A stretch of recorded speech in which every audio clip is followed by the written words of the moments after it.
James Hardie has one of the best warranties as far as the manufacturer goes. They've got a 30-year warranty on their siding, and it's non-prorated, so it's as good day one as it is 30 years down the road.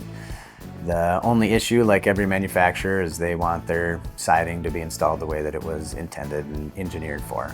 And so there's a very specific set of installation instructions that need to be followed to the letter to make sure that that warranty is in place. They've designed their product to perform in Minnesota's harsh climate, but there's also a lot of things that need to be done so that we make sure that it's done the way that they intended it to.